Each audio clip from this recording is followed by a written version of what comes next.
जी, hello दोस्तों, मैं हूँ कमर चीमा, उम्मीद है आप लोग ठीक होंगे। दोस्तों, जैसा कि आप देख रहे हैं मेरे साथ मौजूद हैं साजिद ताड़ साहब। ताड़ साहब, सबसे पहले तो आपके वक़्त का बहुत शुक्रिया। My pleasure, Chima sir. Thank you so much. ताड़ साहब, 2-3 इम्पोर्टेंट डेवलपमेंट्स हैं। एक तो इंडिया के आर्मी चीफ हैं जनरल उपेंद्रा द्विवेदी साहब।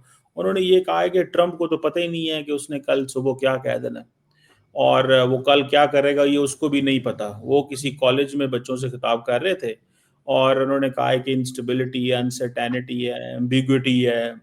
दूसरी तरफ ताड़ साहब इंडिया के जो लीडरशिप है, मिलिट्री लीडरशिप जो है वो ट्रेनिंग्स कर रही है और एक्सरसाइजेज हो रही हैं और उन एक्सरसाइजेज में उन्होंने कहा है जी हमारी लीडरशिप ने हमें कह दिया है कि पाकिस्तान अगर एक भी हमला हुआ दहशतगर्दी का तो that is an act of war, तो हम तो उसकी तैयारी कर रहे हैं।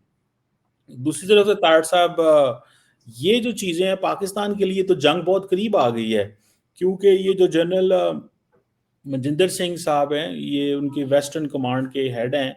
उन्होंने कहा है जी कि हम बिल्कुल तैयार हैं और 70% जो है हम ड्रिल्स रात को कर रहे हैं। इट मीन्स कि इंडिया रात को हमला करेगा। पाकिस्तान ने इल्ज़ाम लगाया इंडिया के ऊपर कि वो पाकिस्तानियों को रिक्रूट करके तो पाकिस्तान पे ही उनको इस्तेमाल करने की कोशिश कर रहे हैं और एक फ़ॉल्स फ्लैग इंडिया करेगा और उस फ़ॉल्स फ्लैग के बाद फिर वो हमला भी कर देगा पाकिस्तान पे। तार साहब, ये सिचुएशन तो जंग के बहुत करीब जा रही है भारत और पाकिस्तान की। ऊपर से तालिबान भाईजी जान भी जो है ना वो 6 नवंबर को दोबारा बैठना है, लेकिन बातचीत अभी कोई खास नहीं हो रही। क्या क्या देखते हैं तारड़ साहब इसमें? चीमा साहब, जब देखें, आप कहते हैं कि उनको कहा गया है कि हमें पॉलिटिकल क्यादत ने कहा है कि हमला कर दें, हमले के लिए तैयार हैं, तो वो दर हकीकत यही तो उस कंट्री का सबसे बड़ा इशू है। यही तो इशू है। बेचारी फौज यही तो चीख रही उनकी कि हमें सियासी मकासद के लिए, इलेक्शनों के लिए इस्तेमाल ना करें। यही तो चीख रहे। बल्कि मैंने अगले दिन भी कहा था कि ये इंडियन फौज नहीं तो बीजेपी की फौज है जो बॉर्डर पे एक्सरसाइज कर रही है, क्योंकि सियासी मकासद है इसके पीछे कुछ भी नहीं है। अब वो देखें, दो चीजें, कल परसों हमारे कम्युनिकेशन मिनिस्टर अता तारड़ साहब ने बड़ा एक डिटेल प्रेस कॉन्फ्रेंस की जिसमें वो एजाज मल्ला जो मछेरा पकड़ा गया है, that is very alarming eight the same time. बल्कि उन्होंने कुछ स्पीच का हिस्सा इंग्लिश में किया क्योंकि वहां पे इंटरनेशनल जर्नलिस्ट भी बैठे थे, वो भी देख रहे सुन रहे थे। तो उसमें तो जो उन्होंने निशानदेही की है बिल्कुल ठीक की है कि तैयारियां ये किसी फॉल्स फ्लैग ऑपरेशन करेंगे, क्योंकि यूनिफॉर्म मंगा रहे हैं, करेंसी मंगा रहे हैं, पुरानी चीजें मंगा रहे हैं। बल्कि हो सकता है, जिस तरह देखे ना, इनके पास पहलगाम में कोई प्रूफ नहीं मिला, बल्कि चॉकलेटें मंगा रहे हैं। मैं हैरान था, वो लिस्ट मैंने देखी, पाकिस्तान से चॉकलेट्स मंगवा रहे हैं वहां पे। तो बिल्कुल देखिए चीमा साहब, मैं पहले अर्ज किया था, पहलगाम में हुआ, उसके पहले वो जो हादसा कश्मीर में इनकी बस जो हुई थी, उसके अंदर भी मोदी साहब ने जाके कहा था कि अगर आप उन शहीदों का साथ देना चाहते हो जो मरे हैं तो हमें वोट दें। पहलगाम का किस तरह पता चला चीमा साहब कि प्राइम मिनिस्टर ऑफ पाकिस्तान ने कहा कि थर्ड पार्टी से इन्वेस्टिगेशन करा लें, उस साइड पर भी ये नहीं गए। फिर इसके बाद है कि पूरी दुनिया में इन्होंने अपने ट्रिप भेजे, हर कंट्री इनसे पूछता था कि हमारे सामने प्रूफ रखें, कोई प्रूफ नहीं था। खोटे पैसे की तरह सारे के सारे डेलीगेशन घूम फिर कर सैरिंग करके वापस आ गए। पता है इनको सारा। और बल्कि इस सारे प्रोग्राम का जो लीडर था कांग्रेस पार्टी का शशि थरूर, उसको तो यहां तक कह दिया गया कि get the hell out of here and go to Pakistan. तो दर हकीकत चीमा साहब, ये एक दुनिया की सबसे बड़ी ट्रेजेडी है जो भारत इस वक्त what is going through it, whatever is India going through it, it's a international tragedy कि रिलीजन को, हेटरेड को पॉलिटिकल ऑब्जेक्टिव्स के लिए इस्तेमाल किया जा रहा है। This is very hard, right. जैसे जी, उसमें चीमा साहब, मैं बल्कि आज सुबह पढ़ रहा था कहीं से, और दूसरा सबसे बड़ी बात है कि रूलिंग पार्टी आरएसएस की एक 100 साल तकरीबन 1925 में ये बनी थी, और किससे ये इंप्रेस थे? मिसोलिनी से। मिसोलिनी इंस्पायर्ड ऑर्गेनाइजेशन, और उसकी 100 साल तकरीबात आ रही हैं। जो मुसलमान हैं बेचारे वहां पे भारत में, उनकी सख्ती आएगी, पाकिस्तान की सख्ती आएगी, भारत की अपनी इकॉनमी की सख्ती आएगी, तबाही तबाही। ये पता नहीं इनको समझ से नहीं आता ये what is going on, what is going on. और दूसरा चीमा साहब, जो आपने कहा है कि इन्होंने डोनाल्ड ट्रंप साहब के खिलाफ जो कहा है कि इसको पता ही कुछ नहीं। बाइडन को पता था, जो आपका दोस्त था, बिल्कुल पता था उसको, जो स्टेज पे पेशाब कर देता था, बिल्कुल। ये बड़े खुश थे उस वक्त चीमा साहब सारे। ये सारे विश्व गुरु बना के गया है ओबामा और इनके भाईजान बाइडन। तो अब वो जो भी अब अपने मेगा जो कहता है कि मेकिंग अमेरिका ग्रेट, जाहिर है तो वो तो बेवकूफ होगा ना, क्योंकि उसने वो सारा का सारा सिस्टम बंद कर दिया है। जिस तरीके से ये अब्यूज कर रहे थे अमेरिकन इकोनॉमी को और अमेरिका की वीक फॉरेन पॉलिसी को, मैं चीख चीख के मर गया हूं चीमा साहब। 4 कंट्रीज ने धज्जियां उड़ाई हैं अमेरिकन वीक फॉरेन पॉलिसी की, 4 कंट्रीज। उसमें सबसे पहले नंबर पर भारत और इजराइल, फिर रशिया और चाइना। तो वो गलती तो फिर अमेरिका की है ना तार साहब। अमेरिका की गलती, मैं कौन सा कह रहा हूं इनकी गलती, अमेरिका की गलती ना। अगर बाइडन स्टेज पे पेशाब कर दे तो मैं मोदी साहब को तो ब्लेम नहीं कर सकता ना, तो वो करता रहा। कवर कौन करता रहा? CNN करता रहा, वॉशिंगटन पोस्ट कवर करता रहा। आज इन्वेस्टिगेशन हो रही है चीमा साहब कि वो अपनी सारी फैमिली को पार्डन कर गया है ऑटो पेन के साथ।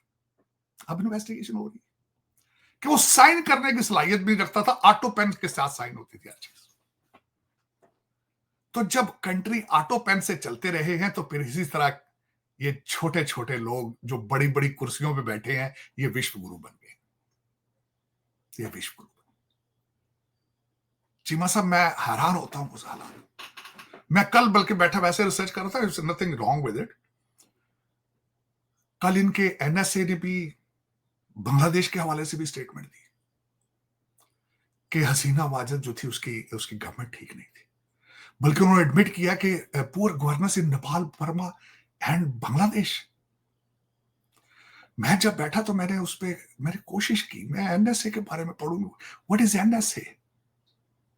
एक बच्चा थिंक टैंक चला रहा है और एक बच्चा हेज फंड चला रहा है। एक जो की प्लेयर है उसका बच्चा क्रिकेट का इंचार्ज है, फॉरेन मिनिस्टर का बच्चा वो भी किसी थिंक टैंक के साथ। तो जब ये कंट्री को इस तरह, मैं कहता हूं, जो लूटा जाए चीमा साहब, हेज फंड मैनेजर वो भी कैरिबियन एरियाज के, केमन आइलैंड का NSF नेशनल सिक्योरिटी एडवाइजर का बच्चा जो हेज फंड चला रहा है केमन आइलैंड के, जो कि notorious for the corruption money, उस हेज फंड को चला रहा है। ठीक है, ये समझते हैं कि सारी दुनिया नाक में रोटियां डाल रही है, उन्हें तो पता ही कुछ नहीं ना। सिर्फ और सिर्फ सारी अकल जो है वो सिर्फ बीजेपी के फॉलोअर्स के पास है, दूसरे सारे अंधे हैं। दूसरे आंखों से अंधे हैं, कानों से बहरे हैं। बस मैं यही एक ट्रेजेडी है। और चिमा साहब, दूसरा एक मैं इसमें ये कहूंगा, मैं आजकल फिर दोबारा पढ़ना शुरू किया, मैं पढ़ रहा हूं चीजें, बल्कि एक मैं बुक पढ़ रहा हूं कि भारत और इजराइल की कॉमन इंटरेस्ट क्या है। और आज से नहीं है, सिंस 1947 से। जब ब्रिटिश यहां से गए थे तो इजराइल वाज क्रिएटेड, एंड उसी पीरियड के अंदर तो इनके अलायंस और एलिजेंस क्या है।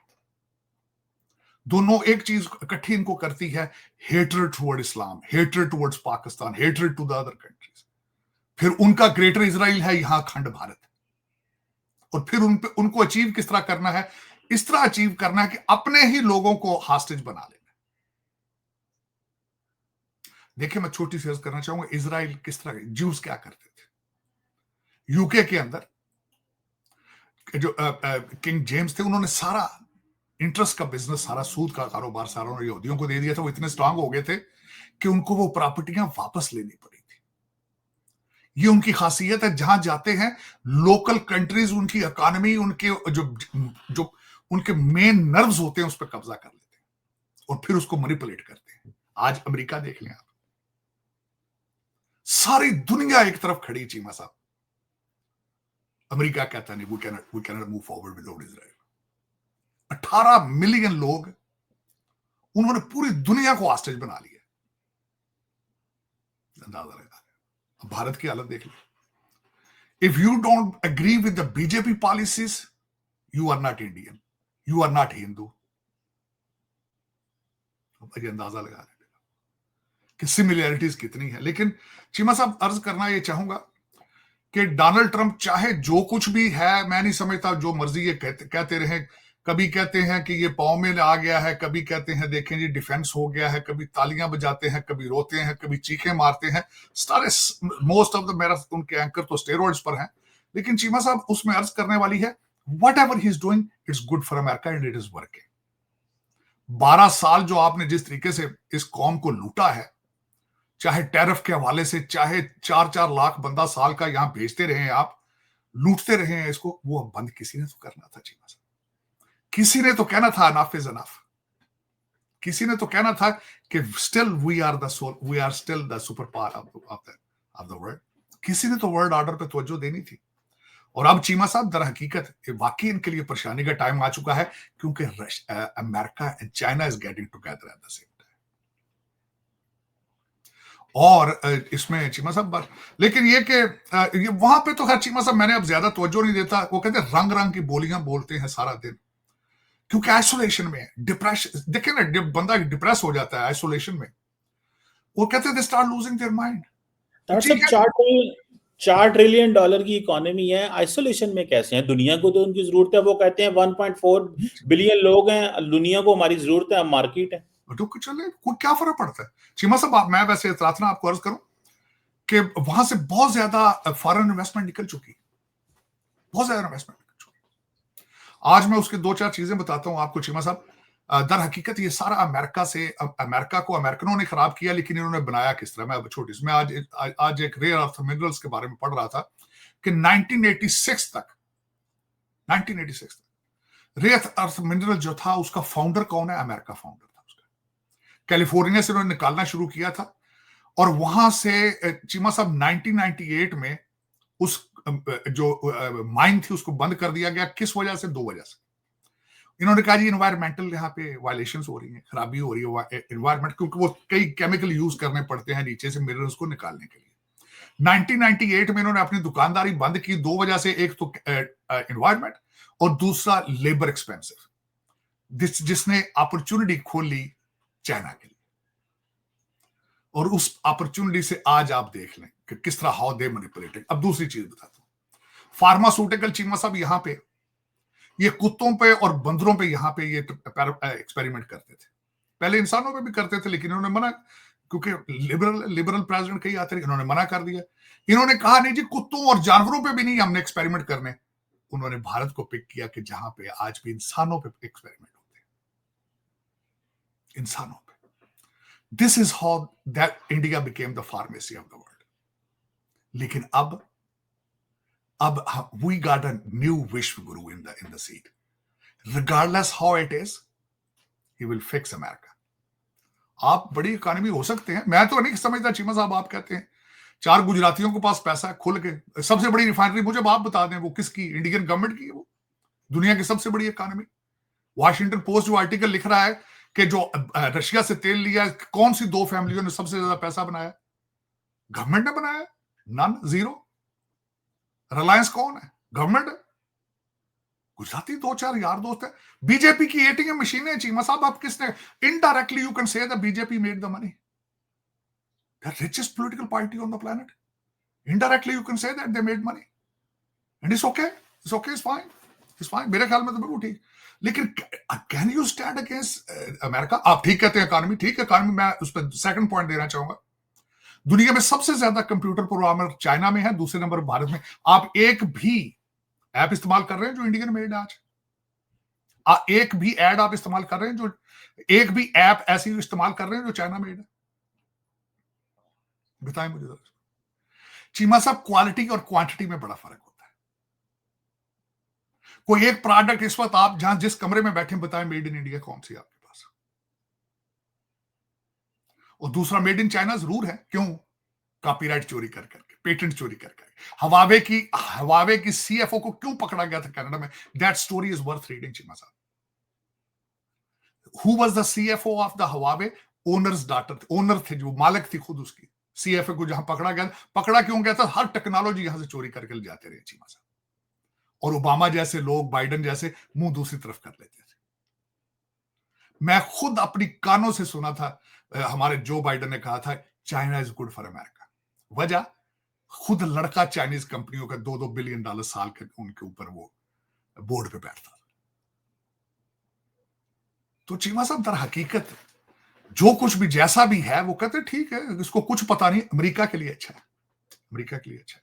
हाँ, मैंने बल्कि कल परसों रह गया, तकलीफ होनी भी चाहिए चीमा साहब, डिफेंस एग्रीमेंट साइन किया गया, ठीक है, कैरेट दी गई है इनको रशिया से तेल बंद करने के लिए, लेकिन साथ ही 3000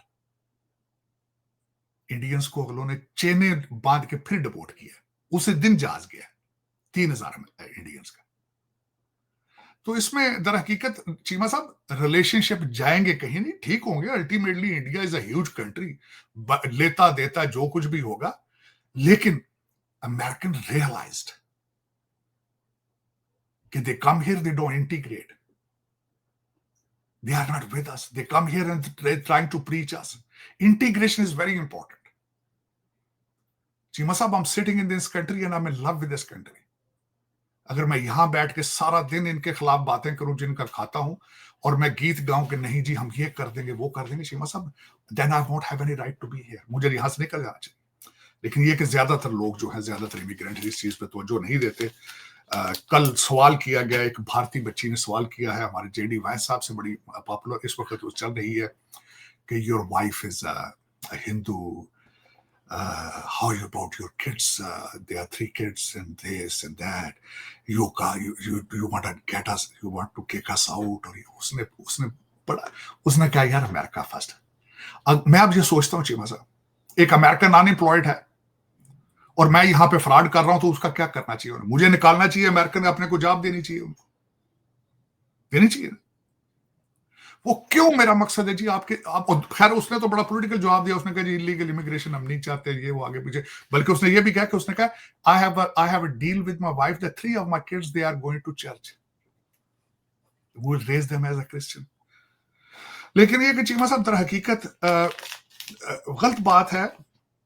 मैं आज भी खैर मैं कहता रहा हूँ, बड़ा अरसा काफी अरसा अमन की आशा लेके फिरता रहा हूं। मैंने उस आशा को खत्म किया जाके 10 मई पे, और मैं उस नफरत को देख के डरा हूं जो कि किसी भी ह्यूमन के लिए अच्छी नहीं है, उसकी सेहत के लिए अच्छी नहीं है। लेकिन मैंने ये देखा है कि हमारे पड़ोस में लोग जो हैं वो हमारा खून देखना चाहते हैं।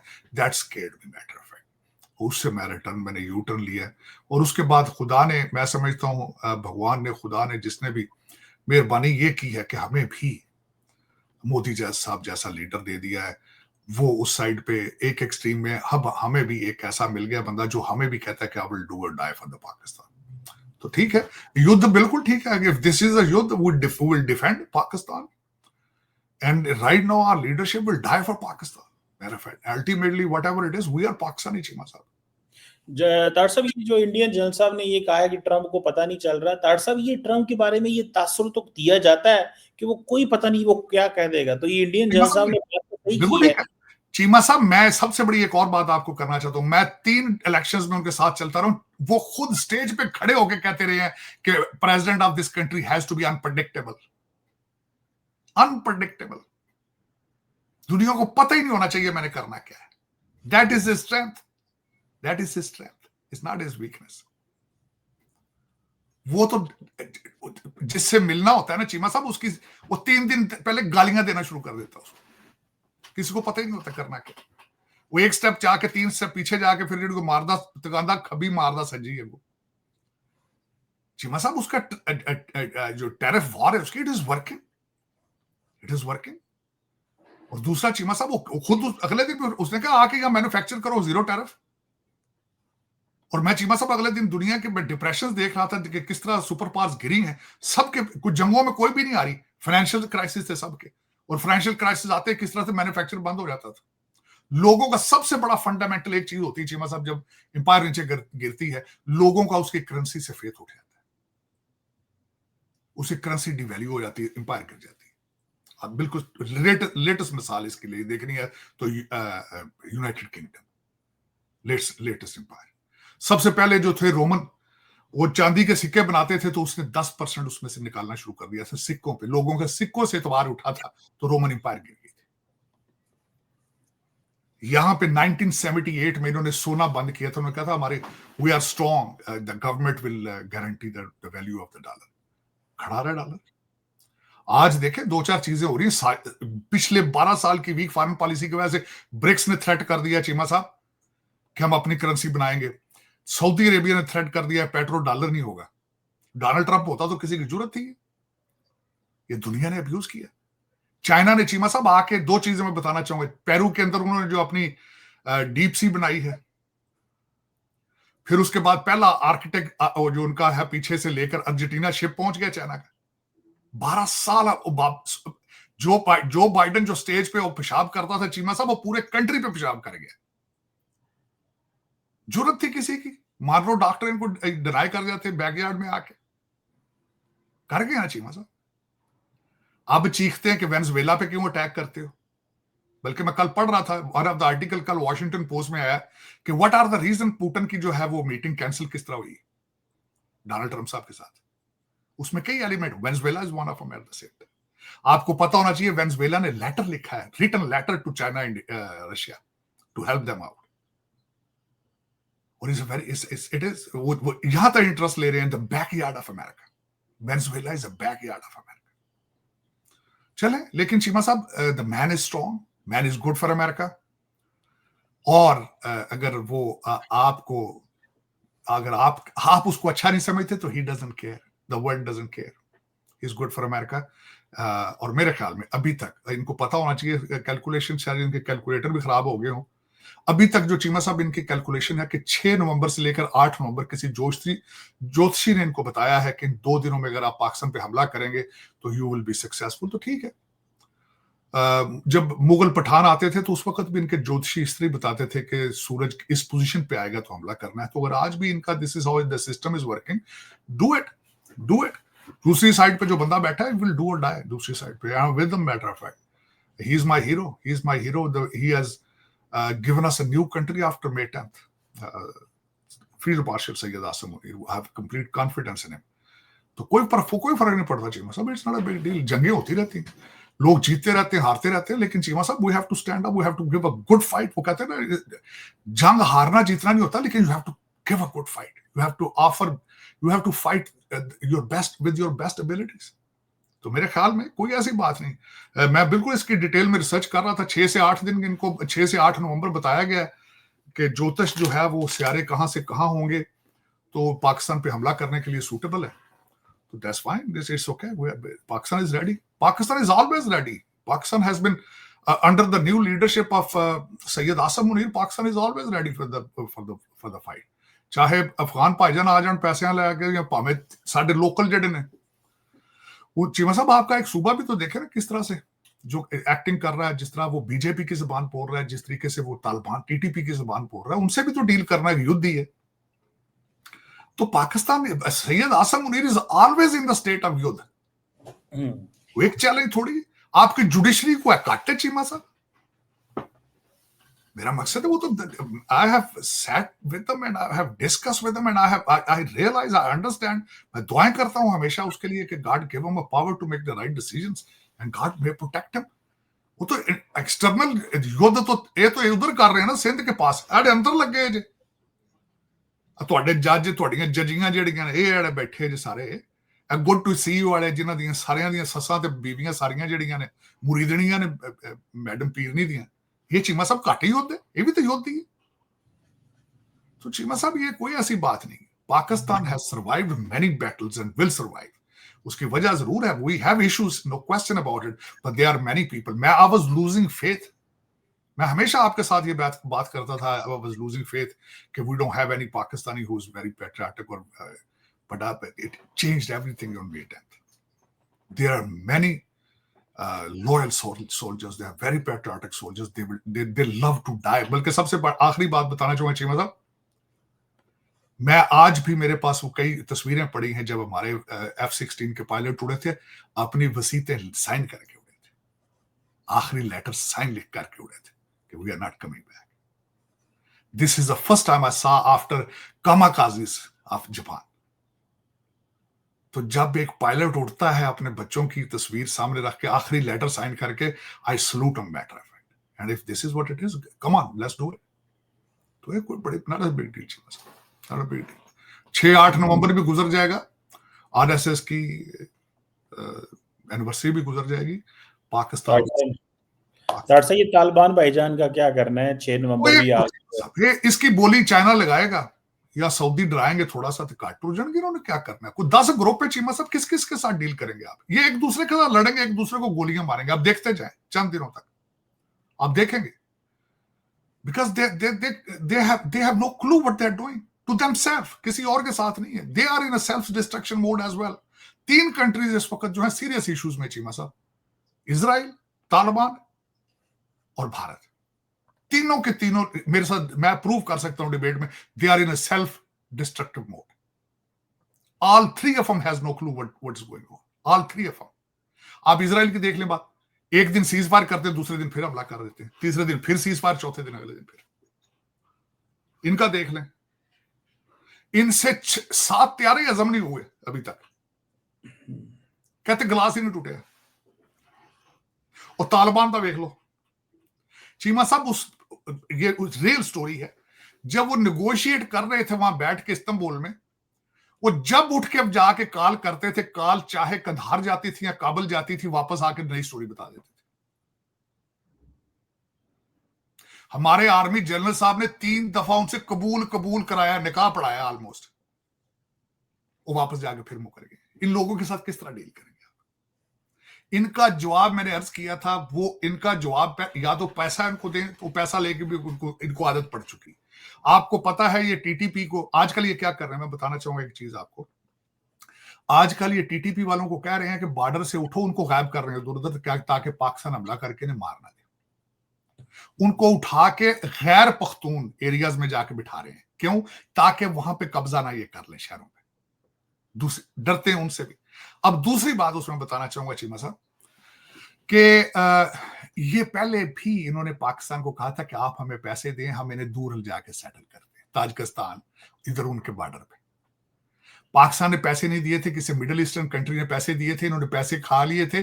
पैसे ये अपने कतर और इधर उधर मुल्कों में इन्होंने ट्रांसफर कर लिए थे, ये उन्होंने वहां से उठाया नहीं था।